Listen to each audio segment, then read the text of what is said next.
seductive Aphrodite, charming Persephone, and wifey Hera.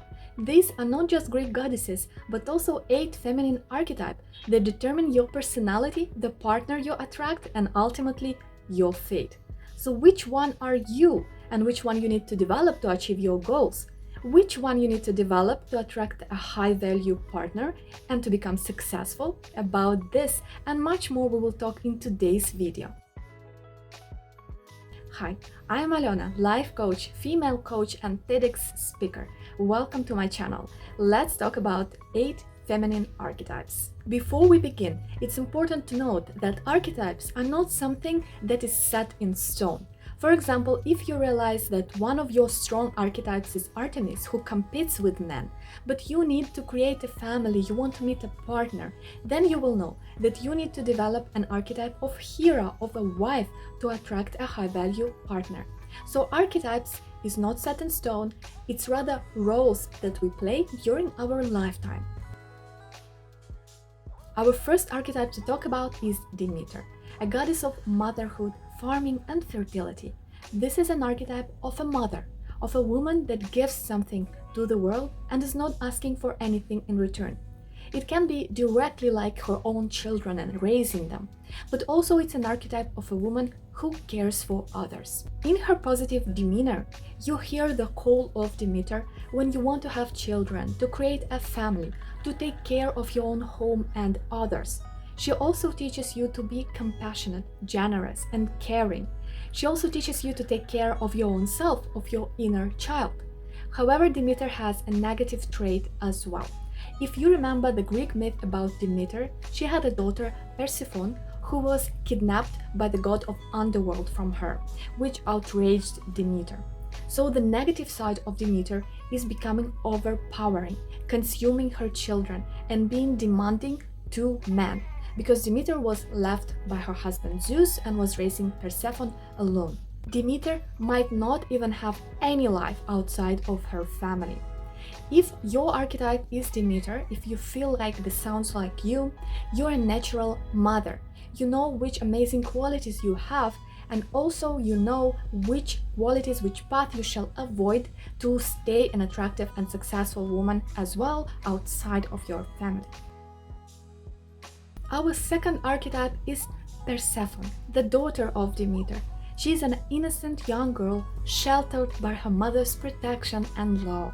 She's a dreamer. She dreams about her future love, her future adventures, and her future life. We see grown-up Persephones in women who saved their childish curiosity and hunger for life, who broadcast this childish energy of joyfulness and playfulness. This makes this archetype extremely attractive for men. It has a negative side too, and it is being a victim, being irresponsible, and waiting for somebody to come and save you, ultimately waiting for a man to come and save you. And if this archetype is yours, your room for improvement is taking control over your life. Archetype number 3 is Artemis, goddess of hunting.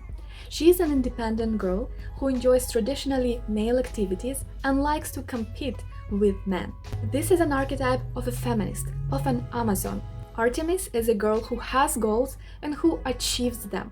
She has a strong drive for success and for being best in everything she does. If you are an Artemis, you have everything to become the most successful girl in the room. The struggle for these girls is to build an intimate relationship. Oftentimes they're not focused on this, and the men tend to see them rather like a bro than like a potential partner, as a lover. So if this archetype is yours, your room for improvement is to develop feminine traits.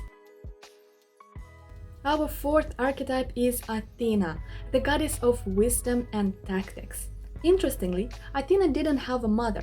She was born straight out of her father Zeus's head. Unsurprisingly, she became his favorite child. Athena is an archetype of daddy's girl.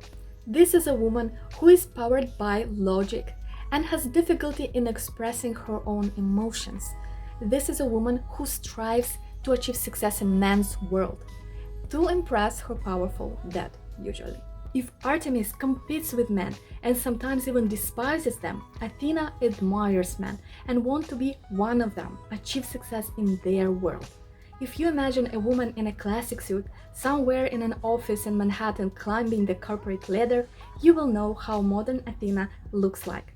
The room for improvement for this girl is coming outside of her I must mode into I want mode. Archetype number 5, I know you've been waiting for it, is Aphrodite, the goddess of beauty and love. This is an archetype of the most magnetic, desirable, and attractive women. We are under her influence when we are in love and we feel beautiful and we feel so concentrated on the object of our love, almost not noticing anything outside of it. If you want to develop her traits, her attractiveness, you can start by working on your looks, on the feeling of being beautiful, and on your self-love. The negative side of being an Aphrodite is that sometimes these women are not seen as future wives, but rather just an object of desire and admiration. If you are an Aphrodite, one of those attractive women, you might want to develop some traits of the wifey archetype to be seen as a future partner too. Our archetype number 6 is Hera, the archetype of wife. She is goddess of marriage and wife of Zeus. Interestingly, when Zeus fell in love with Hera, she refused to be one of his love affairs, making him marry her. Hera is the archetype of a woman who knows her worth, her value, and her status. This is an archetype of a queen, of king's partner. This is a true wife, true partner of a man. A true that girl or alpha woman.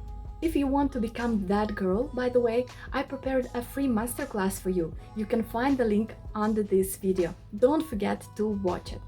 The negative side of being Hera is that this goddess did not have her own function before marrying Zeus. Her role is just being his wife, his partner.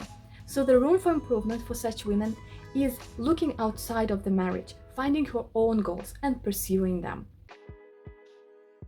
Our 7th archetype is Hestia, the goddess of home. This goddess does not participate in outside life. She doesn't get married or build a career. This is an archetype of good girls or home girls that serve their parents and don't think about their own selves. In a wide sense of this archetype is for women who don't think about themselves, who put others first and serve others first, forgetting about their own wishes. These girls are shy. They are emotionally closed and hardworking.